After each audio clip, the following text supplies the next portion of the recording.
Hello పిల్లలు, మీ అందరూ కూడా టెలివిజన్ లెసన్స్ కోసం ఎంతో ఉత్సాహంగా ఎదురు చూస్తూ ఉన్నారు కదా. సరే, ప్రతిరోజు మనం మన నిత్య జీవితంలో రకరకాల రసాయన పదార్థాలను చూస్తూ ఉంటాం కదా. మరి ఆ రసాయన పదార్థాలు వేటితో చేస్తారు? అవి ఎలా తయారవుతాయి? అవి రకరకాల రసాయన పరమాణువులు, అణువులతోటి తయారై ఉంటాయి. అయితే వాటన్నిటిని తెలుసుకునేందుకు మనకు మూలకాలు అనేవి కూడా ఉంటాయి. అయితే ఉదాహరణకు హైడ్రోజన్, ఆక్సిజన్, కార్బన్, నైట్రోజన్, ఇలా అనేక మూలకాలు ఉన్నాయి కదా. అయితే మన రసాయన శాస్త్ర ఆ ఆవర్తన పట్టికలో, మూలకాలను తెలిపేటువంటి ఆవర్తన పట్టికలో ఎన్ని మూలకాలు ఉన్నాయి? మరి ఆ మూలకాల యొక్క ఉనికిని, ధర్మాలను తెలిపేటువంటి ఒక ముఖ్యమైనటువంటి రాశి ఏంటి చూద్దాం. ఇక్కడ మనకు మూలకాలను తెలిపేటువంటి ఒక ఆవర్తన పట్టిక కనిపిస్తూ ఉంది కదా. ఇందులో రకరకాల మూలకాలు కూడా మనకు కనిపిస్తూ ఉన్నాయి. హైడ్రోజన్, లిథియం, హీలియం, ఇట్లా రకరకాల మూలకాలు కనిపిస్తూ ఉన్నాయి. ఇందులో కొన్నేమో ఘన రూపంలో, కొన్ని ద్రవ రూపంలో, కొన్ని వాయు రూపంలో కూడా ఉంటాయి కదా. మరి ఆ మూలకాల యొక్క ఉనికిని తెలిపేటువంటి ముఖ్యమైనటువంటి రాశి ఏంటి? అదే పరమాణువు. పరమాణువు అనేటువంటి అంశము ఇక్కడ కనిపిస్తున్నటువంటి 103 మూలకాలకు పైగా మనకి ఇక్కడ ఉన్నాయి కదా. ఈ మూలకాలకు సంబంధించినటువంటి ధర్మాలను మరియు ఆ మూలకాల యొక్క ఉనికిని తెలియచేస్తాయి. సరే, అయితే పదార్థాలు ఏర్పడాలి అంటే ఇలాంటి పరమాణువులు ముఖ్యమైనటువంటి అంశం అని చెప్పుకున్నాం కదా. అయితే రకరకాల పరమాణువులు ఒకదానితో నుండి కలిసిపోవడము, లేక ఒకే జాతికి చెందినటువంటి పరమాణువులు ఒకదానితో నోటి కలిసిపోవడం వల్ల, అమరిక వల్ల కొత్త కొత్త పదార్థాలు నిర్దిష్ట ఆకృతుల్లో ఏర్పడుతూ ఉంటాయి. మరి ఇప్పుడు మనం దాన్ని కూడా చూద్దాం. పరమాణువులు, వాటి యొక్క కలయిక మరియు అమరిక. ఇక్కడ మనకు ముందుగా ఒక పరమాణువు కనిపిస్తూ ఉంది. ఈ పరమాణువులన్నీ కనుక బంధాలు ఏర్పరచుకొని ఒకదానితోనొకటి కలిసిపోయినట్లయితే, అంటే పరమాణువుల యొక్క కలయిక కనుక ఏర్పడినట్లయితే, ఆ కలయిక వల్ల నిర్దిష్ట ఆకృతిలో ఉండేటువంటి ఒక పదార్థం మనకు అక్కడ ఏర్పడుతూ ఉంటుందన్నమాట. ఇలా పరమాణువుల కలయిక వల్ల నిర్దిష్ట ఆకృతిలో వివిధ రకాల పదార్థాలు మనకు ఏర్పడుతూ ఉంటాయి. సరే, అయితే ఈ పరమాణువుల యొక్క అమరిక పరంగా మనకు తెలిసినటువంటి పదార్థాలను ముఖ్యంగా 3 రకాలుగా విభజించుకోవచ్చు. అందులో మొట్టమొదటిది ఘన పదార్థాలు, రెండవది ద్రవ పదార్థాలు, మూడవది వాయు పదార్థాలు. అయితే ఈ పదార్థాలలో ఆ పరమాణువుల యొక్క కలయిక మరియు అమరిక ఏ విధంగా ఉంటుందో చూద్దామా. ఇక్కడ ఘన, ద్రవ, వాయు పదార్థాలలోని పరమాణువులను చూస్తూ ఉన్నాం. ముందుగా మనకి ఇక్కడ ఘన పదార్థాల యొక్క పరమాణువుల అమరిక కనిపిస్తూ ఉంది, సాలిడ్స్. ఇందులో చూస్తున్నారా, పరమాణువులు అన్నీ కూడా ఒకదానికి ఒకటి అంటుకొని చాలా దగ్గరగా అంటుకుని పోయినట్టు కనిపిస్తూ ఉన్నాయి. అప్పుడు వాటికి ఒకదానికొకటి చాలా దగ్గరగా పేర్చబడి బలంగా బంధాలు ఏర్పరచబడి సాలిడ్స్ లేక ఘన పదార్థాలు అనేవి ఏర్పడతాయి. మరి రెండోది ఏంటి? లిక్విడ్స్. చూస్తున్నారా, ఇక్కడ పరమాణువుల యొక్క అమరిక దీంతో పోలిస్తే కొంత భిన్నంగా ఉంది. అంటే పరమాణువులు ఒకదానికొకటి తాకట్లేదు, కొంచెం దూరంగా ఉన్నాయన్నమాట. కాబట్టి ద్రవాలు ప్రవహించేటువంటి గుణాన్ని కలిగి ఉంటాయి. పోతే మూడవది గ్యాస్, వాయువులు. ఇందులో చూస్తున్నారా, పరమాణువులు ఒక పరమాణువుకి మరొక పరమాణువుకి మధ్య దూరము చాలా ఎక్కువగా ఉంది. కాబట్టి అవి కణాలు లేక పరమాణువులు చాలా స్వేచ్ఛగా కదలగలుగుతాయి. ఈ రకంగా ఘన, ద్రవ మరియు వాయు పదార్థాలలో పరమాణువుల యొక్క అమరిక భిన్నంగా ఉంటుంది. కాబట్టే ఘన పదార్థాల యొక్క, ద్రవ పదార్థాల యొక్క మరియు వాయు పదార్థాల యొక్క ధర్మాలు కూడా వేరువేరుగా ఉంటాయన్నమాట. సరే, అయితే ఇప్పుడు మనం పరమాణువు గురించి కొంత ఇన్ఫర్మేషన్ తెలుసుకున్నాం. అయితే మరి రకరకాల మూలకాలు ఉన్నాయి కదా, వాటిలో రకరకాల పరమాణువులు కూడా ఉంటాయి. మరి అన్ని పరమాణువుల యొక్క మూలకాలు, అన్ని మూలకాల యొక్క పరమాణువులు ఒకే రకంగా ఉంటాయా, వేరువేరుగా ఉంటాయా చూద్దాం.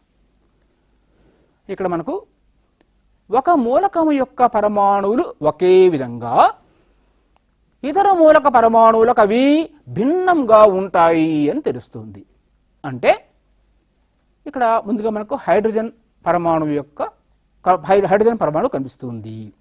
Nitrogen, chlorine, iron. Fe అంటే ఇనుము, ఐరన్. ఇందులో హైడ్రోజన్, నైట్రోజన్, క్లోరిన్ అనేవి వాయువులు, కానీ ఐరన్ అనేది ఘన పదార్థం కదా. అయితే ఈ ఘన పదార్థాల మూలకాలన్నీ కూడా సహజంగా ఈ యొక్క వాయు పదార్థాల యొక్క ధర్మాలన్నీ కూడా ఒకే విధంగా ఉంటాయి. వీటితో పోలిస్తే ఇక్కడ కనిపిస్తున్నటువంటి ఈ మూలకం ఐరన్ ఉంది సరా, అది సాలిడ్, దాని యొక్క ధర్మాలకు అది భిన్నంగా ఉంటాయన్నమాట. అంతేకాకుండా ఈ పరమాణువుతో పోలిస్తే ఈ పరమాణువు యొక్క ధర్మాలు కూడా భిన్నంగా ఉంటాయి. కాబట్టి ఒకే మూలకం యొక్క పరమాణువులేమో ఒకే రకంగా ఉంటాయి, ఇతర పరమాణు మూలకాలతో పోల్చినప్పుడు మటుకు అవి భిన్నంగా ఉంటాయి. సరే, అంటే వివిధ మూలకాల యొక్క పరమాణువులు విభిన్నంగా ఉంటున్నాయి అని మనం తెలుసుకున్నాం కదా. అయితే ఇక్కడ మనం మరొక ముఖ్యమైనటువంటి విషయం గురించి కూడా చూడబోతున్నాం. అదేంటో తెలుసా? పరమాణువులను ఆవేశపరచవచ్చు.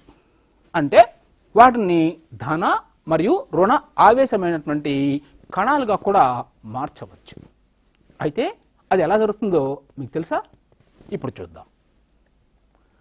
పరమాణువులను ఆవేశాన్ని పొందగలవు లేక కోల్పోగలవు. ఇక్కడ చూడండి, మనకు సోడియం అనేటువంటి ఒక పరమాణువు కనిపిస్తూ ఉంది. దీనిలో నుంచి ఒక రుణావేశం బయటికి వెళ్ళిపోయింది. అంటే రుణావేశాన్ని అది కోల్పోయింది. కోల్పోగానే ఎలా మారిపోయింది? అది ధనాత్మక అయానులాగా మారిపోయింది. అలాగే మరొక మూలకాన్ని చూద్దాం, క్లోరిన్. ఇదేం చేసింది? ఆ రుణాత్మక కణాన్ని గ్రహించింది. అంటే రుణావేశాన్ని గ్రహించింది. గ్రహించడం వల్ల అది ఎలా మారింది? రుణాత్మక అయానులాగా మారింది. ఇలా పరమాణువులు ఆవేశాన్ని కొన్ని సందర్భాల్లో పొందగలవు, మరికొన్ని సందర్భాల్లో కోల్పోగలవు. అలా పొందడము లేక కోల్పోవడం వల్ల అవి ధనాత్మక అయాన్లుగా కానీ లేక రుణాత్మక అయాన్లుగా కానీ మారిపోతున్నాయి. చూసారా, పరమాణువులు ఈ ఆవేశాల పరంగా రెండు రకాలు, ధన మరియు రుణ ఆవేశమైన కణాలు. సరే, మరి ఇప్పటి వరకు మనం ముందు తరగతుల్లో చదువుకున్నటువంటి అనేక విషయాలను ఒకసారి మనం గుర్తు చేసుకున్నాం. ఇవన్నీ మనకు దాదాపుగా తెలిసినటువంటి అంశాలే. అయితే మనం ఈరోజు మన పాఠంలో ఈ పరమాణువుకు సంబంధించినటువంటి మరిన్ని కొత్త విషయాలను నేర్చుకోబోతున్నాం. ఆ అంశాలు ఏంటో ఒకసారి చూద్దాం. ఈరోజు నేర్చుకునేటువంటి ముఖ్య అంశాలు. అందులో ముందుగా మనం పరమాణువులు, ఉపపరమాణు కణాలు అంటే ప్రోటాన్, ఎలక్ట్రాన్, న్యూట్రాన్ అనే కణాల గురించి, వాటి యొక్క ధర్మాలను గురించి తెలుసుకుందాం. దాని తర్వాత ఆ పరమాణు యొక్క నిర్మాణం గురించి తెలుసుకుందాం. ప్రత్యేకించి థామ్సన్ పరమాణు నమూనా, రూదర్ఫర్డ్ పరమాణు నమూనా గురించి, అందులో భాగంగానే ఈ రూదర్ఫర్డ్ ఆల్ఫా కణ విక్షేపణ ప్రయోగం గురించి మరింత వివరంగా ఈరోజు మనం నేర్చుకుందాం. సరే, ముందుగా మనం పరమాణువులు అంటే ఏంటో చూద్దాం.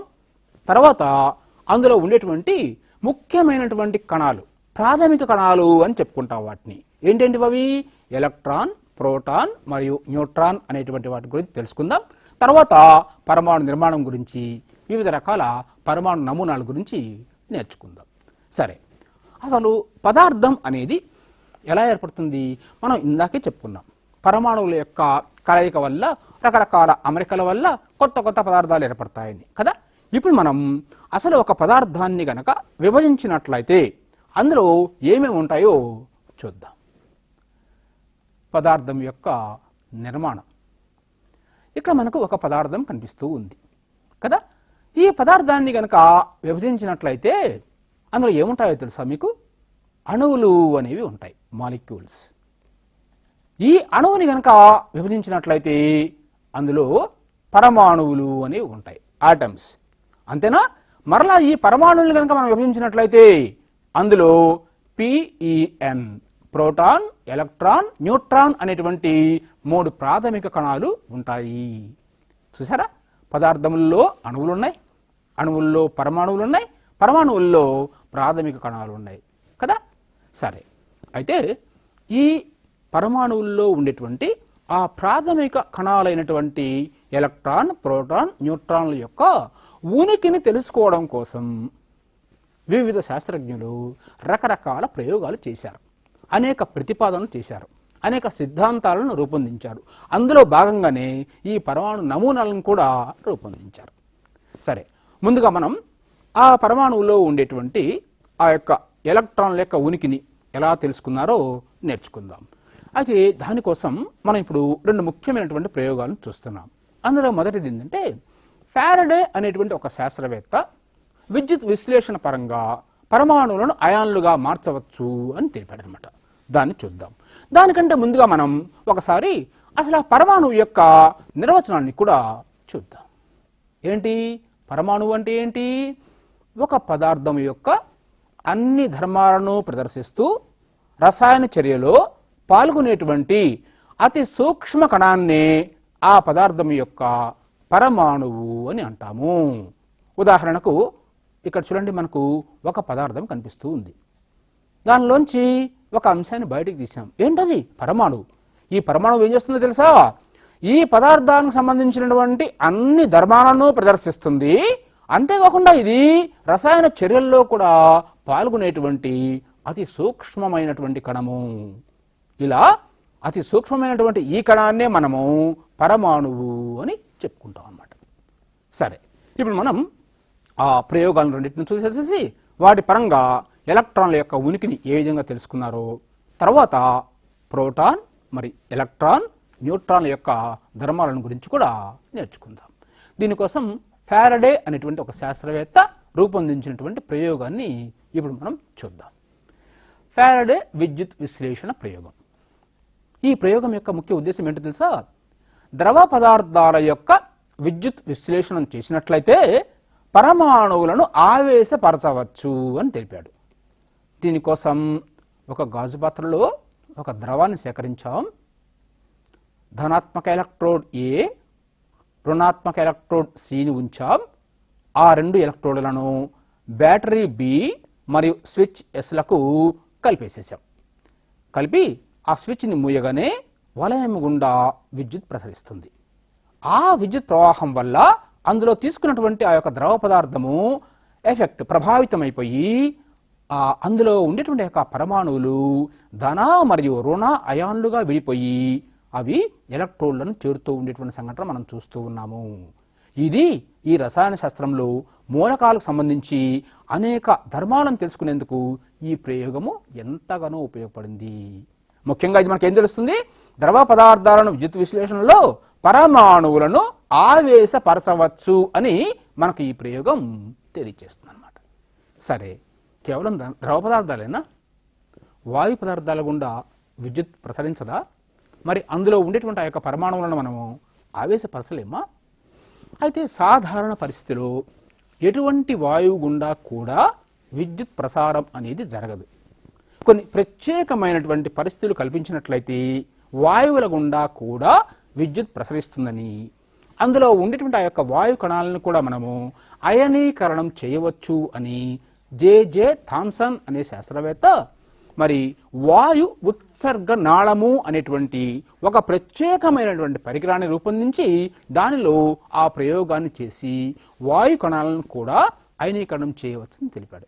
ఇప్పుడు మనం దాన్ని చూద్దాం. వాయు ఉత్సర్గనాళ ప్రయోగం. ఇందులో పరమాణువులో రుణావేశిత కణాలు ఉంటాయి అని నిరూపించబడింది. దీనికోసం ఏం చేయాలి తెలుసా? ఇక్కడ కనిపిస్తున్నటువంటి యొక్క ఉత్సర్గనాళం ఏదైతే ఉందో దానిలో ఒక వాయువుతోటి నింపాలి. ఆ వాయువు యొక్క పీడనాన్ని ఎంతగా ఉంచాలి? 0.001 మిల్లీమీటర్ల పాదరసం. హెచ్జి అంటే పాదరసం అన్నమాట. అంటే చాలా తక్కువ పీడనానికి గురి చేయాలి. మరి అక్కడ ఉండేటువంటి వోల్టేజ్ హై వోల్టేజ్కి క్రియేట్ చేయాలి. అప్పుడు ఈ క్యాథోడ్ అనేటువంటి ఎలక్ట్రోడ్ నుంచి కొన్ని కణాలు యానోడ్ వైపుకు ప్రసరిస్తూ ఉన్నాయి. వీటిని క్యాథోడ్ కిరణాలు అని తెలిపాడు.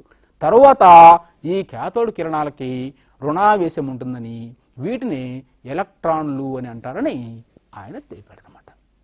చూసారా? మరి ఇందాకేమో ద్రవాల్లో ఉండేటువంటి కణాలను ఆవేశం ఎలా పరచవచ్చో చూసాము. ఇప్పుడేమో వాయువుల్లో కూడా విద్యుత్ ప్రసారం జరిగి ఆ యొక్క పరమాణువుల్లోంచి రుణాత్మక కణాలను తెలుసుకున్నాం కదా.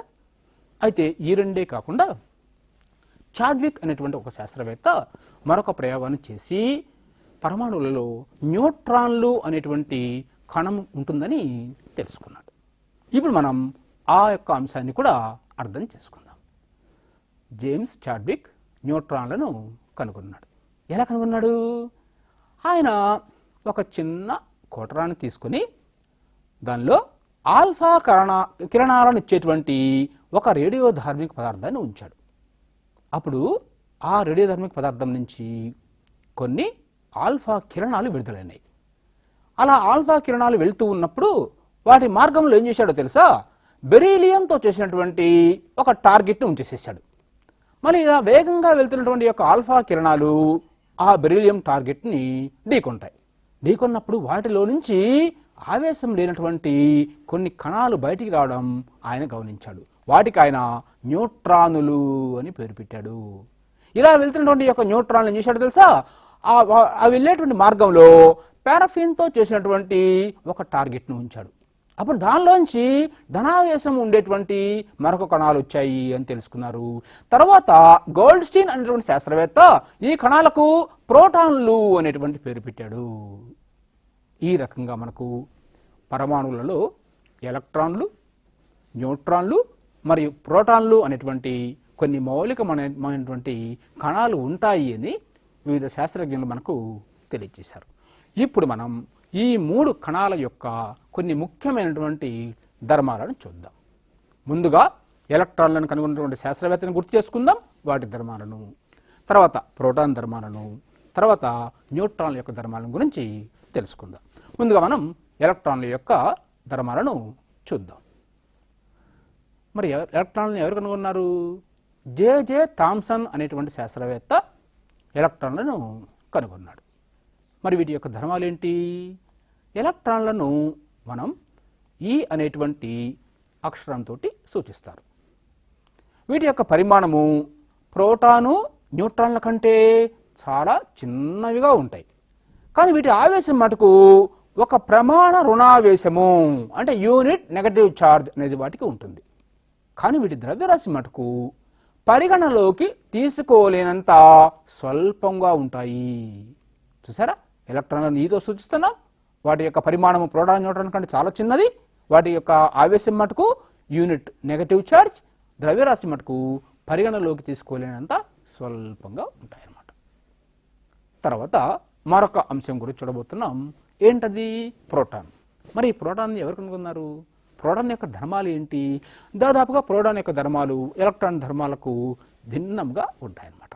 అంతేకాకుండా ఈ ప్రోటాన్లను గోల్డ్స్టీన్ అనేటువంటి శాస్త్రవేత్త కనుగొన్నాడు. సరే, ఇప్పుడు మనం ప్రోటాన్ ధర్మాలను చూద్దాం. గోల్డ్స్టీన్ అనే శాస్త్రవేత్త ప్రోటాన్లను కనుగొన్నాడు. మరి ప్రోటాన్ యొక్క ధర్మాలు. ప్రోటాన్లను మనము ఏ అక్షరంతో సూచిస్తామో తెలుసా? పి అనేటువంటి అక్షరంతో సూచిస్తాము. కానీ వీటి పరిమాణం మటుకు ఎలక్ట్రాన్ కంటే చాలా పెద్దది. మరి దీని ఆవేశం మటుకు ఒక ప్రమాణ ధనావేశం వీటికి ఉంటుంది. కానీ వీటి ద్రవ్యరాశి ఎలక్ట్రాన్ ద్రవ్యరాశికి దాదాపుగా 2000 రెట్ల అధికంగా ఉంటుంది. సరేనా? మరి న్యూట్రాన్ను మనం ఇందాక చెప్పుకున్నాం, చాడ్విక్ అనేటువంటి శాస్త్రవేత్త కనుగొన్నాడు. మరి ఈ న్యూట్రాన్ను మనము ఎన్ అనేటువంటి అక్షరంతో సూచిస్తాం. దీని పరిమాణము ఎలక్ట్రాన్ కంటే చాలా పెద్దదిగా ఉంటుంది. కానీ దీనికి ఆవేశం అస్సలు ఉండదు. ఇది తటస్థమైనటువంటి కణము. దీనికి ధనావేశము ఉండదు, రుణావేశము ఉండదు. అందుకే దీన్ని మనము ఎన్ రాసి దాని తల మీద 0 అక్షరంతో సూచిస్తున్నాం. అంటే దీనికి ఎటువంటి ఆవేశము ఉండదని తెలియజేస్తుంది. కానీ దీని ద్రవ్యరాశి మటుకు ప్రోటాన్ ద్రవ్యరాశికి దాదాపుగా సమానంగా ఉంటుంది. సరేనా? మరి ఇప్పటివరకు మనం ఎలక్ట్రాన్ యొక్క ధర్మాలను, ప్రోటాన్ యొక్క ధర్మాలను, న్యూట్రాన్ యొక్క ధర్మాలను గురించి తెలుసుకున్నాం. పోతే ఇప్పుడు మనం ఒక ముఖ్యమైనటువంటి అంశం గురించి తెలుసుకోబోతున్నాం. ప్రతి పరమాణువులో కూడా ప్రోటాన్, ఎలక్ట్రాన్, న్యూట్రాన్లు ఉంటాయని మనం చెప్పుకున్నాం కదా. అయితే మన రసాయన శాస్త్రంలో ఉండేటువంటి మూలకాలన్నింటిలో కేవలం ఒక్క మూలకానికి మటుకు న్యూట్రాన్ అనేది అసలు ఉండదు. ఆ మూలకం ఏంటో మీకు తెలుసా? అది హైడ్రోజన్. హైడ్రోజన్ పరమాణువులో న్యూట్రాన్ అనేది అసలు ఉండదు. ఇక్కడ చూడండి 2 మూలకాలను చూద్దాం. ముందుగా హైడ్రోజన్ చూస్తున్నాము. అందులో ఒకే ఒక్క ప్రోటాన్ ఉంటుంది, కానీ అందులో న్యూట్రాన్ అనేది ఉండదు. కానీ హీలియం అనేటువంటి మరొక మూలకాన్ని చూసినట్లయితే ఇందులో మనకు 2 ప్రోటాన్లు మరియు 2 న్యూట్రాన్లు కనిపిస్తూ ఉన్నాయి. కాబట్టి ఈ హైడ్రోజన్ మూలకానికి ఒక ప్రత్యేకత ఉంది. అందులో అసలు న్యూట్రాన్లు అనేటువంటి కణాలే ఉండవు అన్నమాట. సరే, అయితే మరి ఇప్పుడు మనం పరమాణువుల్లో ఉండేటువంటి ఈ ప్రాథమిక కణాలైనటువంటి ప్రోటాన్, న్యూట్రాన్, ఎలక్ట్రాన్ల యొక్క ఉనికిని గురించి తెలుసుకున్నాం. వాటి యొక్క ధర్మాల గురించి తెలుసుకున్నాం. అయితే వీటి యొక్క ఉనికిని కనుగొంటూ ఉన్నప్పుడు శాస్త్రవేత్తలకు కొన్ని సందేహాలు వచ్చాయి. ఆ సందేహాలే పరమాణు నమూనాలను రూపొందించేందుకు ఎంతగానో ఉపయోగపడ్డాయి. మరి శాస్త్రవేత్తలకు వచ్చినటువంటి ఆ సందేహాలు ఏంటి చూద్దాం.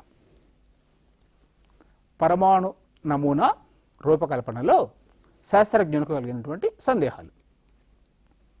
మనకు తెలుసు పరమాణువులో ప్రోటాన్, న్యూట్రాన్, ఎలక్ట్రాన్ అనేటువంటి ప్రాథమిక కణాలు ఉంటాయి అని. వారి యొక్క మొదటి సందేహం ఏంటో తెలుసా? పరమాణువులో ఈ ప్రాథమిక కణాల స్థానం ఎక్కడ ఉంటుంది అంటే న్యూట్రాన్లు ఎక్కడ ఉంటాయి, ప్రోటాన్లు ఎక్కడ ఉంటాయి, ఎలక్ట్రాన్లు ఎక్కడ ఉంటాయి. మరి వాటి పరిమాణం ఎంతెంత, దేని యొక్క పరిమాణం ఎంత ఉంటుంది, న్యూట్రాన్ ఎంత ఉంటుంది, ప్రోటాన్ ఎంత ఉంటుంది, ఎలక్ట్రాన్ ఎంత ఉంటుంది అనేది. అంతేకాకుండా ఈ 3 ప్రాథమిక కణాలతో పాటుగా ఇంకా ఏమైనా ఉపకణాలు ఈ పరమాణువులో ఉన్నాయా అనేటువంటి సందేహము వాళ్ళకు కలిగి వాళ్ళు రకరకాల ప్రయోగాలను ఈ పరమాణువుల మీద చేసేసి వివిధ రకాల నమూనాలను రూపొందించి మనకు రకరకాల పరమాణువుల గురించి అనేక సమాచారాన్ని మనకు అందించారన్నమాట. వాటిలో ముఖ్యంగా డాల్టన్ అనే శాస్త్రవేత్త, థామ్సన్, రుదర్ఫర్డ్, నీల్స్ బోర్ అనేటువంటి శాస్త్రవేత్తలు వీటి మీద చాలా కృషి చేశారు. సరే, అసలు పరమాణు నమూనా అంటే ఏంటి, దాన్ని మనం ఎలా అర్థం చేసుకోవచ్చు చూద్దాం. పరమాణు నమూనా అంటే ఏంటి? పరమాణు నమూనా అంటే పరమాణువులో ఎలక్ట్రాన్, ప్రోటాన్, న్యూట్రాన్ల యొక్క అమరికనే మనము పరమాణు నమూనాగా తెలపవచ్చు. ఇక్కడ చూడండి, మనకు ప్రోటాన్లు కనిపిస్తున్నాయి, న్యూట్రాన్లు కనిపిస్తున్నాయి, ఎలక్ట్రాన్లు కనిపిస్తూ ఉన్నాయి. కానీ అన్నీ కూడా గుంపుగా ఒకే దగ్గర ఉన్నట్టుగా కనిపిస్తున్నాయి. కానీ నిజంగా పరమాణువులు ఇలాగే ఉంటాయా, వాటి యొక్క అమరిక ఏ విధంగా తెలపవచ్చు అని శాస్త్రవేత్తలకు సందేహం కలిగి వాళ్ళు ఈ అంశం మీద ప్రయోగం చేసి పరమాణు నమూనాను రూపొందించేందుకు కృషి చేశారన్నమాట. అనేక ప్రతిపాదనలను, సిద్ధాంతాలను మనకు తెలియజేశారు. ఇప్పుడు మనం ముఖ్యంగా ఒక 3 శాస్త్రవేత్తలు రూపొందించినటువంటి ఆ నమూనాల గురించి తెలుసుకుందాం. ముందుగా జాన్ డాల్టన్ అనేటువంటి శాస్త్రవేత్త రూపొందించినటువంటి ఆ పరమాణు సిద్ధాంతం గురించి కొన్ని అంశాలను చూద్దాం. ఈయనే జాన్ డాల్టన్. ఈయన యొక్క జీవితకాలము 1766 సంవత్సరం నుంచి 1844 సంవత్సరం వరకు. అయితే ఈయన 1803 సంవత్సరంలో పరమాణు సిద్ధాంతాన్ని ప్రతిపాదించాడు. మరి ఈ సిద్ధాంతం ప్రకారము ఆయన చేసినటువంటి కొన్ని ప్రతిపాదనలను చూద్దాం. పదార్థం అనేది పరమాణువుల యొక్క సముదాయం. పరమాణువులు సృష్టించబడవు, నశింపజేయబడవు. అంతేకాకుండా ఒకే మూలక పరమాణువులు అన్నీ కూడా ఒకే విధంగా ఉంటాయి. అంతేకాకుండా రసాయన చర్యలు అనేవి పరమాణువుల యొక్క పునర్నిర్మాణం వల్ల జరుగుతాయి అని ఆయన కొన్ని ప్రతిపాదనలను తెలియజేశాడు అన్నమాట. చూసారా, ఆయన ఏం తెలియజేశాడు? పదార్థం అనేది పరమాణువుల యొక్క కలయిక లేక సముదాయం వల్ల ఏర్పడుతుందని తెలియజేశాడు. అంతేకాకుండా పరమాణువులు సృష్టింపబడవు, నశింప చేయబడవు. అంతేకాకుండా ఒక మూలక పరమాణువులన్నీ కూడా ఒకే విధంగా ఉంటాయి. మరి రసాయన చర్యలు అనేవి ఈ పరమాణువుల యొక్క పునర్నిర్మాణం వల్ల జరుగుతాయి అనేటువంటి కొన్ని ముఖ్యమైనటువంటి ప్రతిపాదనలు ఈయన మనకు తెలియజేశాడు అనమాట. సరే, అయితే ఈ ప్రతిపాదనలు తర్వాత రసాయన శాస్త్రంలో అనేక విషయాలను తెలుసుకునేందుకు ఉపయోగపడ్డాయి. కానీ ముఖ్యంగా కావాల్సినటువంటి అంశాలైనటువంటి ఆ మూలక కణాల యొక్క అమరికను గురించి ఈ సిద్ధాంతము ఎటువంటి సమాచారం ఇవ్వలేదు. అందువల్ల ఈ సిద్ధాంతము ఎక్కువ కాలము మరి ఉపయోగంలోకి రాలేదు. సరే, మరి ఇప్పుడు మనం ఒక ముఖ్యమైనటువంటి నమూనాను చూడబోతున్నాం. అదే థామ్సన్ అనేటువంటి శాస్త్రవేత్త రూపొందించినటువంటి పరమాణు నమూనా గురించి. జే థామ్సన్ అనేటువంటి శాస్త్రవేత్త. ఆయన పరమాణువును ముందుగా ఫ్రూట్ బన్ అనేటువంటి మనం రొట్టెలు తింటూ ఉంటాం కదా, ఆ రొట్టెతోటి పోల్చాడు. తర్వాత దానిలో మార్పులు చేసేసేసి ఆ నమూనానే పుచ్చకాయతోటి కూడా పోల్చేసేసి పరమాణువులకు సంబంధించి అంటే ఆ పరమాణు నమూనాకు సంబంధించి మనకు అనేక విషయాలను తెలియజేశాడు. సరే, ఇప్పుడు మనం ఆ జే థామ్సన్ అనేటువంటి వ్యక్తిని ఒకసారి చూసేద్దాము. తర్వాత ఆయన యొక్క నమూనాలో మనకు తెలియజేసినటువంటి అనేక అంశాలను గురించి కూడా తెలుసుకుందాం. జే థామ్సన్ ఈయన్నే మనకు ఆ పరమాణు నమూనాను తెలిపినటువంటి శాస్త్రవేత్త. ఈయన 1898 సంవత్సరంలో పరమాణు నమూనాను ప్రతిపాదించాడు. ఈ నమూనానే మనం ఏమంటామో తెలుసా? ప్లమ్ పుడ్డింగ్ నమూనా అని మనం పిలుస్తాం అన్నమాట. మరి ఈ నమూనా ప్రకారము పరమాణు యొక్క ఆకృతి ఎలా ఉంటుంది? మరి ఫ్రూట్ బన్ ఆకృతిలో ఉంటుంది. చూసారా? జే థామ్సన్ పరమాణు నమూనాను ఫ్రూట్ బన్తో పోల్చాడు. అంటే పరమాణు యొక్క ఆకృతి బన్ ఆకృతిలో ఉంటుంది. దానిలో ఉండేటువంటి గోధుమ లేక పిండితో చేసినటువంటి పదార్థం ఒక అంశాన్ని తెలియచేస్తే, అందులో పొదగబడినటువంటి యొక్క ద్రాక్ష లాంటి పదార్థాలను చూసారా, ఇవి మరొక ప్రాథమిక కణాలను తెలియచేస్తుంది అని ఆయన ఊహించాడు. తర్వాత ఈ నమూనాకు కొన్ని మార్పులను చేసి పరమాణు నమూనాని పుచ్చకాయతోటి పోల్చాడు. ఇక్కడ మనకేం కనిపిస్తూ ఉంది? పుచ్చకాయ, గుండ్రంగా ఉండేటువంటి పుచ్చకాయ కనిపిస్తూ ఉంది. దీన్ని కనుక మనం కోసినట్లయితే మనకు ఆ పుచ్చకాయలో కనిపించేటువంటి ఎరుపు రంగు పదార్థము, అందులో ఉండేటువంటి నలుపు గింజలు కనిపిస్తూ ఉన్నాయి కదా. మరి ఎరుపు రంగులో ఉండేటువంటి ఆ యొక్క పదార్థంలో ఉండేటువంటి ధనావేశాన్ని తెలియజేస్తుంది. ఈ నలుపు రంగులో ఉండేటువంటి ఆ యొక్క గింజలు మటుకు ఎలక్ట్రాన్లను తెలియజేస్తాయి. చూసారా ఆయన యొక్క పోలిక ఏ విధంగా ఉందా? సరే, ఈ పోలికను ఆధారంగా చేసుకుని ఆయన పరమాణు యొక్క నమూనాకు సంబంధించి కొన్ని ముఖ్యమైనటువంటి ప్రతిపాదనలు చేశాడు. ఆ ప్రతిపాదనలో పరమాణువు యొక్క ఆకృతి ఏ విధంగా ఉంటుందో తెలియజేశాడు. తర్వాత అందులో ధనావేశాలు రుణావేశాలు ఏ విధంగా అమర్చబడి ఉంటాయో తెలియజేశాడు అనమాట. సరే, ఇప్పుడు మనం ఆ థామ్సన్ పరమాణు నమూనాలోని కొన్ని ముఖ్యమైనటువంటి ప్రతిపాదనలను చూద్దాం. థామ్సన్ పరమాణు నమూనా ప్రతిపాదనలు. ఈ నమూనా ప్రకారము పరమాణువు ధనావేశంతో నిండి ఉండేటువంటి ఒక గోళంలాగా ఉండి దానిలో ఎలక్ట్రాన్లు పొదగబడి ఉంటాయి అని తెలియజేశాడు. ఇక్కడ చూస్తున్నారా, ఎరుపు రంగులో ఉండేటువంటి ఒక గోళం మనకు కనిపిస్తూ ఉంది కదా. ఈ ఎరుపు రంగు పదార్థం అంతా కూడా దేన్ని తెలియజేస్తుందట? ధనావేశాన్ని తెలియజేస్తుందట. మరి ఇక్కడ నలుపు రంగులో కొన్ని గీతల్లాగా కనిపిస్తున్నాయి చూసారా, అవేమో ఎలక్ట్రాన్లను తెలియజేస్తాయట. చూసారా, ధనావేశం రుణావేశం పక్క పక్కనే ఒకే ప్రాంతంలో ఒకే గోళంలో పొదగబడి ఉంటాయి అని ఆయన మనకు తెలియజేశాడు. అంతేకాకుండా పరమాణువు ద్రవ్యరాశి, ఆ పరమాణువులో అంతటా కూడా ఏకరీతిగా పంపిణీ చేయబడి ఉంటుంది అని కూడా తెలియజేశాడు. అంటే ఇది పరమాణువు అయితే అందులో ధనావేశం కేవలం ఒక ప్రాంతానికే పరిమితం కాకుండా పరమాణు అంతటా కూడా ఏకరీతిగా అంటే ఎక్కువ తక్కువ లేకుండా అన్ని ప్రాంతాలకు సమంగా విస్తరింప చేయబడి ఉంటుంది అని తెలియజేశాడు. మరి వాటిలో ఏమున్నాయి? ఇక్కడ ఎలక్ట్రాన్లు ఉన్నాయి చూసారా, అవి మటుకు అక్కడే ఆ ధనావేశంతో కలిసి అందులోనే ఉంటాయి అని ఆయన తెలియజేశాడు అన్నమాట. చూసారా, మరి పరమాణువులో ఉండేటువంటి ఆ యొక్క ధనావేశం గురించి, రుణావేశం పొందినటువంటి ఆ యొక్క ఎలక్ట్రాన్ల గురించి ఆయన ఆ అమరిక పరంగా మనకు తెలియజేశాడు. అయితే ఆయన చేసినటువంటి మరొక ప్రతిపాదనని కూడా మనం ఇప్పుడు ఇక్కడ పరిశీలిద్దాం. ఏంటది? మొత్తం ధనావేశాలు మొత్తం రుణావేశాల సంఖ్యకు సమానంగా ఉండడం వల్ల పరమాణువు విద్యుత్ పరంగా తటస్థంగా ఉంటుంది. అంటే ఏంటి? ఇది పరమాణువు, దానిలో రుణావేశ ఎలక్ట్రాన్లు కనిపిస్తున్నాయి, ధనావేశాలు కనిపిస్తున్నాయి. అయితే ఇక్కడ ఎన్నైతే ధనావేశాలు ఉన్నాయో వాటికి సమానంగా అన్ని రుణావేశాలు కూడా అక్కడ ఉంటాయట. కాబట్టి ఈ ధనావేశాల సంఖ్య రుణావేశాల సంఖ్యకు సమానంగా ఉండడం వల్ల ఆ పరమాణువు విద్యుత్ పరంగా తటస్థంగా ఉంటుంది అని ఆయన మనకు తెలియజేశాడు. చూసారా, పరమాణువు యొక్క ఆకృతి ఏమో గోళాకృతిలో ఉండేటువంటి ఒక గోళంలాగా ఉంటుందని తెలియజేశాడు. అందులో ధనావేశం మరియు రుణావేశం అంతా కూడా ఒకే ప్రాంతంలో ఉంటుందని తెలిపాడు. అంతేకాకుండా ఈ ధనావేశాల సంఖ్య రుణావేశాల సంఖ్యకు సమానంగా ఉండడం వల్ల పరమాణువు విద్యుత్ పరంగా తటస్థంగా ఉంటుంది అని కూడా తెలియజేశాడు. ఓకే, చాలా వరకు ఈ సమాచారం మనకు ఉపయోగపడినప్పటికీ కూడా తరువాత శాస్త్రజ్ఞులు చేసినటువంటి కొన్ని పరిశోధనలకు ఈ అంశాలు కొన్ని తప్పులుగా తెలియబడ్డాయి. అంటే ఆయన చేసినటువంటి ప్రతిపాదనల్లో కొన్ని పరిమితులు ఉన్నాయి అని తర్వాత కొంతమంది శాస్త్రవేత్తలు తెలుసుకున్నారు. ఇప్పుడు మనం ఈ నమూనాల్లో ఉండేటువంటి కొన్ని పరిమితులను కూడా ఒక్కొక్కటిగా పరిశీలిద్దాం.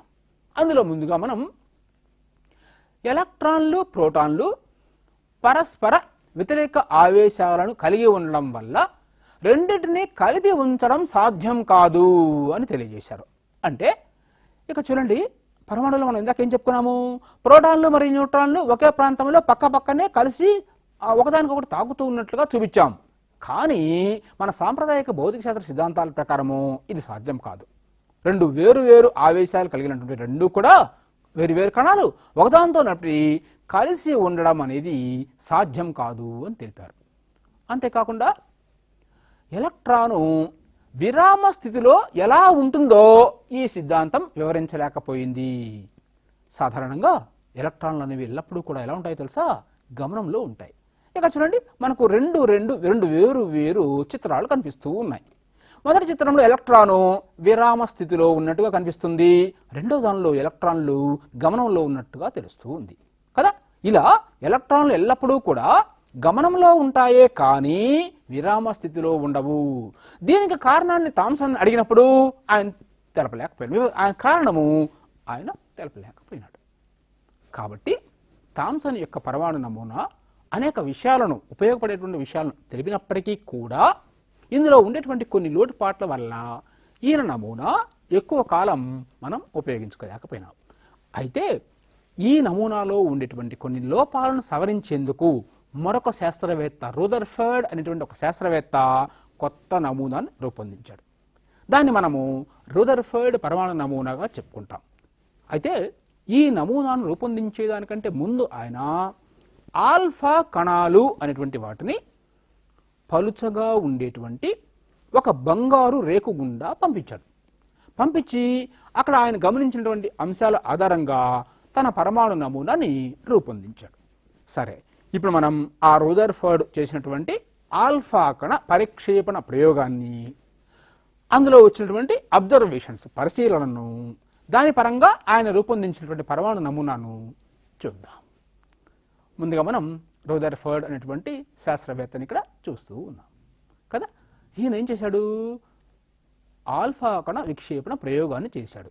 అంటే ఒక రేడియో యాక్టివ్ పదార్థాన్ని ఒక కోటరీలో ఉంచి అక్కడ నుంచి ఆల్ఫా కణాలను పంపాడు. అవి రంధ్రం చేసినటువంటి ఒక పలక గుండా వెళ్ళి ఇక్కడ గుండ్రంగా ఉంది సరే రింగు, దాని లోపల ఉండేటువంటి పలుచటి బంగారు రేకును తాకుతున్నాయి. చాలా వరకు కిరణాలు చూస్తున్నారా, దానిలో నుంచి దూసుకొని వెళ్ళిపోతూ ఉన్నాయి. కానీ వాటిలో కొన్ని కిరణాలు మటుకు ఆ బంగారు రేకును తాకిన తర్వాత వెనుకకు మరలుతున్నాయి. చాలా కిరణాలేమో దూసుకొని వెళ్ళిపోతూ ఉన్నాయి, కానీ కొన్ని కిరణాలు మటుకు ఆ బంగారు రేకును తాకిన తర్వాత వెనుకకు మరలుతున్నాయి. దీన్ని ఆల్ఫా కణ విక్షేపణ ప్రయోగము అని అంటారు. మరొకసారి చూద్దాం, మరింత వివరంగా చూస్తున్నారా. ఆ రేడియో ధార్మిక పదార్థంలో నుంచి పాజిటివ్ ఛార్జ్డ్ పార్టికల్ ధనావేశ కణాలు వచ్చాయి. ఆ ద్వారం గుండా లోపలికి వెళ్తూ ఉన్నాయి. ఏం చేసాం మనము, గోల్డ్ ఫాయిల్ అంటే పలుచటి బంగారు రేకును అక్కడ ఉంచాం. వాటి గుండా ఆ కణాలన్నీ కూడా దూసుకొని పోతూ ఉన్నాయి. చూస్తున్నారా, వీటిలో కొన్ని మటుకు ఆ బంగారు రేకును తాకిన తర్వాత వెనుకకు మరలుతున్నాయి. అప్పుడు ఆయన ఈ పరిశోధనలో ఒక ముఖ్యమైనటువంటి అంశాన్ని కనుగొన్నాడు. అదేంటో తెలుసా, ప్రతి పరమాణువులో కూడా మధ్య భాగములో ఒక ముఖ్యమైనటువంటి పదార్థం ఉంటుంది అని. అదే న్యూక్లియస్ లేక కేంద్రకము అనేటువంటి ఒక అంశాన్ని ఆయన తన పరిశీలనలో తెలుసుకున్నాడు. చూసారా, ఈ ఆల్ఫా కణ పరిక్షేపణ లేక విక్షేపణ ప్రయోగంలో పరమాణువులో కేంద్రకము అనేటువంటి భాగంలో మరి ఏ పదార్థాలు ఉంచచ్చో, ఏ పదార్థాలు ఉంటాయో అవి పరమాణు యొక్క నమూనాను వివరించేందుకు ఏ విధంగా ఉపయోగపడిందో ఆయన తన ప్రయోగ పరిశీలనలో మనకు తెలియజేశాడు. ఇప్పుడు మనం ఆ పరిశీలనలో ఉండే అంశాలను కూడా చూద్దాం. రూదర్ఫర్డ్ ఆల్ఫా కణ ప్రయోగ పరిశీలనలు. అందులో మొదటిది, బంగారు రేకు నుండి విచలనము లేకుండా కణాలు వెళ్ళడానికి కారణము పరమాణువులో చాలా భాగము ఖాళీగా ఉండడమే. చూస్తున్నారా, ఇందాక మనం చెప్పుకున్నాం రేఖ గుండా కణాలు పోయాయని. చాలా వరకు కణాలు దానికుండా సులువుగా దూసుకొని వెళ్ళిపోతూ ఉన్నాయి. అలా ఎందుకు వెళ్తున్నాయో తెలుసా? పరమాణువులో చాలా భాగమట ఖాళీగా ఉంటుందట. మరి కొన్ని కణాలు వెనుకకు మరలే కదా. కొద్ది సంఖ్యలో ఆల్ఫా కణాలు వెనుకకు మరలడానికి కారణము పెద్ద మొత్తములో పరమాణువులో ఉన్నటువంటి ధనావేశము మరియు ద్రవ్యరాశి చేత వికర్షించబడటమే. చూడండి, ఈ ఆల్ఫా కణాలు ఇలా వెళ్తూ ఉన్నాయి. ఆయన ఏం కనుగొన్నాడు? పరమాణు మధ్య భాగంలో కేంద్రకము అనేది ఉంటుంది చెప్పుకున్నాం కదా, దానికి ధనావేశం ఉంటుందట. ఆ ధనావేశము ఇలా వెళ్తూ ఉండేటువంటి ఆ యొక్క ధనావేశ కణాల చేత వికర్షింపబడుతుంది. కాబట్టి కొన్ని కణాలు మటుకు వెనుకకు మరలుతాయి అని ఆయన తెలియచేశాడు. చూసారా, కణాలు కొంచెం ఎక్కువ సంఖ్యలో కణాలు దూసుకొని వెళ్లేందుకు కారణం చెప్పాడు.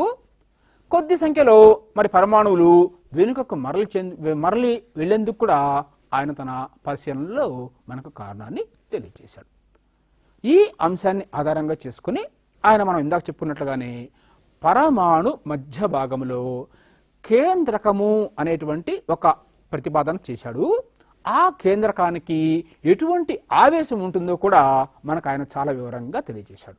ఇప్పుడు మనం ఆ అంశాలను కూడా చూద్దాం. ఏంటి? పరమాణువులో మొత్తం ధనావేశం అంతా కూడా చిన్న ప్రదేశంలో కేంద్రీకృతం అయి ఉంటుంది. చూస్తున్నారా, ఇక్కడ మనకు పరమాణువు కనిపిస్తూ ఉంది. మధ్య భాగంలో ఏముంది? ధనావేశం అంతా కూడా మధ్య భాగంలోనే కేంద్రీకృతం అయి ఉంటుందట. కానీ ఇందాక థామ్సన్ మోడల్ ఏం చెప్పుకున్నాం తెలుసా? ధనావేశం పరమాణువు అంతటా కూడా విస్తరించబడి ఉంటుంది అని చెప్పుకున్నాం. కానీ ఈ నమూనాలు ధనావేశం అంతా కూడా కేవలం ఒకే ఒక్క ప్రాంతంలో కేంద్రీకృతమై ఉంటుంది అని చెప్పాడు. అంతేకాకుండా పరమాణువులో ఈ ధనావేశం అంతా కేంద్రకము అనేటువంటి చిన్న సాంద్ర ప్రాంతంలో ఉంటుంది అని తెలియచేశాడు. ఎక్కడైతే ధనావేశం ఉంటుందో ఆ ప్రాంతానికి ఏం పేరు పెట్టాడు? కేంద్రకం. అయితే ఇక్కడ మనం గమనించాల్సిన ముఖ్య విషయం ఏంటో తెలుసా? కేంద్రకములో ఎలక్ట్రాన్లు అనేవి అస్సలు ఉండవు. థామ్సన్ నమూనాలు ఏం చెప్పుకున్నాము? ధనావేశం మరియు ఎలక్ట్రాన్లు అన్నీ కూడా పరమాణు లోపలే కేంద్రీకృతమై ఉంటాయని చెప్పుకున్నాం. కానీ ఈ నమూనా ప్రకారము కేంద్రకములు అసలు ఎలక్ట్రాన్లు అనేవి ఉండవు అని ఆయన తెలియజేశాడు. చూసారా, కేంద్రకాన్ని తెలిపాడు. కేంద్రకంలో ఉండేటువంటి ఆవేశం యొక్క స్వభావాన్ని గురించి కూడా మనకు తెలియజేశాడు. సరే, మరి ఎలక్ట్రాన్లు కేంద్రకంలో ఉండవు అని చెప్పుకున్నాము. మరి ఎలక్ట్రాన్లు ఎక్కడ ఉంటాయి? ఎక్కడొక్కడ ఉండాలి కదా. మరి ఆయన చెప్పినటువంటి ప్రతిపాదన ప్రకారము ఎలక్ట్రాన్లు ఎక్కడున్నాయో చూద్దాం. కేంద్రకం చుట్టూ ఎలక్ట్రాన్లు వృత్తాకార మార్గములో తిరుగుతూ ఉంటాయి అని తెలిపాడు. ఇక్కడ చూస్తున్నారా, కేంద్రకం కనిపిస్తూ ఉంది. ఆ కేంద్రకం చుట్టూతో మనకు కక్షలలో ఎలక్ట్రాన్లు పరిభ్రమిస్తూ ఉన్నాయి, తిరుగుతూ ఉంటాయి. అంతేకాకుండా ఈ నమూనాకు వేరే నమూనాతో ఆయన పోల్చాడు.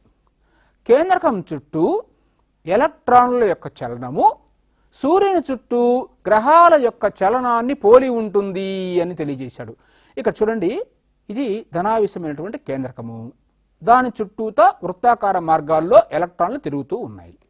ఇది దేని పోలి ఉంటుందో తెలుసా? ఇక్కడ సూర్యుడు కనిపిస్తూ ఉన్నాడు. సూర్యుని చుట్టూతా వృత్తాకార మార్గాలలో గ్రహాలు పరిభ్రమిస్తూ ఉన్నాయి. కాబట్టి ధనావేశ కేంద్రకాన్ని సూర్యునితో పోల్చాడు. సూర్యుని చుట్టూ తిరిగేటువంటి యొక్క గ్రహాలను మరి కేంద్రకం చుట్టూ కక్షల్లో పరిభ్రమించేటువంటి ఎలక్ట్రాన్లతోటి పోల్చాడు. పోల్చడం వల్ల ఈ నమూనానే మనము మరొక పేరుతో కూడా పిలవచ్చు. ఏ నమూనాను? రూదర్ఫర్డ్ నమూనాను. మరి రూదర్ఫర్డ్ పరమాణు నమూనాను గ్రహ మండల నమూనా అని కూడా పిలుస్తారన్నమాట. చూసారా, ఆయన మరి చాలా చక్కగా మనకు మరి ధనావేశం ఎక్కడ ఉంటుందో తెలియజేశారు, రుణావేశిత కణాలైనటువంటి ఎలక్ట్రాన్లు ఎక్కడ ఉంటాయో కూడా తెలియజేశాడు కదా. అయితే ఇన్ని విషయాలు ఆయన తెలిపినప్పటికీ కూడా ఇందులో కూడా కొన్ని మరి పరిమితులను వేరే శాస్త్రవేత్తలు తెలుసుకోవడం జరిగింది.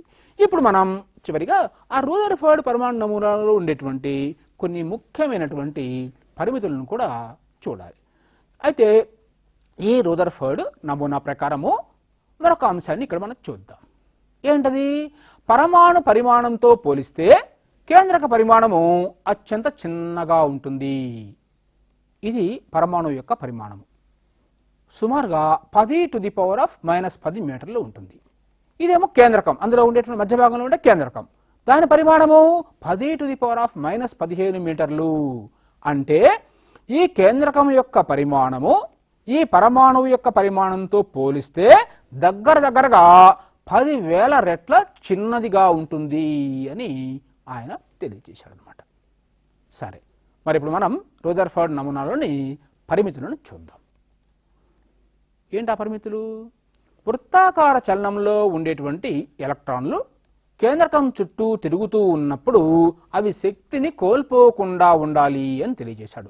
ఉదాహరణకు ఒక రన్నరు అథ్లెటిక్ ట్రాక్ వెంబడి పరిగెత్తూ ఉన్నాడు అనుకోండి, అతను దాని చుట్టూ ఆగకుండా పరిగెత్తుతూ ఉండాలంటే అతను శక్తిని కోల్పోకూడదు కదా. అలాగే ఎలక్ట్రాన్లు ఈ వృత్తాకార మార్గంలో గుండ్రంగా తిరుగుతూ ఉండాలి అంటే అవి శక్తిని కోల్పోకుండా ఉండాలి అని తెలియజేశాడు. కానీ ఆవేశపూరిత కణమైనటువంటి ఎలక్ట్రాను వృత్తాకార మార్గంలో తిరుగుతూ త్వరణాన్ని పొందడం వల్ల అది అవిచ్ఛిన్నముగా శక్తిని విడుదల చేస్తూ ఉంటుంది అని మరి శాస్త్రవేత్తలు తెలియజేశారు. కాబట్టి ఎలక్ట్రాన్ ఏం చేస్తుంది? శక్తిని ఆ గుండ్రంగా తిరుగుతూ ఉండాలి అంటే తప్పనిసరిగా కొంత శక్తిని కోల్పోతూ ఉండాలి. అయితే ఎలక్ట్రాన్ శక్తిని కోల్పోవడం వల్ల ఏం జరుగుతుంది చూద్దాం. మరి రూదర్ఫర్డ్ నమూనా ప్రకారం తిరుగుతూ ఉన్నటువంటి ఎలక్ట్రాను క్రమేపీ శక్తిని కోల్పోతే ధనావేశిత కేంద్రకం వైపు లాగబడి అందులో పడిపోవాలి. చూస్తున్నారా, ఎలక్ట్రాన్ శక్తిని కోల్పోయి వచ్చి కేంద్రకంలో పడిపోతుంది. అలా పడిపోతే ఏమవుతుంది? ఆ ఎలక్ట్రాను కేంద్రకంలో పడిపోతే పరమాణువు అస్థిరమవుతుంది. కానీ పరమాణువు స్థిరమైనటువంటి కణము అని మనకు తెలుసు. చూసారా, ధనరుణ ఆవేశాలు ఒకవేళ ఎలక్ట్రాన్ కేంద్రకంలో పడితే మరి ధనరుణ ఆవేశాలు కలిసిపోతే పరమాణువు అస్థిరమైపోతుంది. కానీ పరమాణువు స్థిరమైనటువంటి కణము అని మనకు తెలుసు అన్నమాట. ఇవి ఆయన నమూనాలో ఉండేటువంటి కొన్ని పరిమితులు.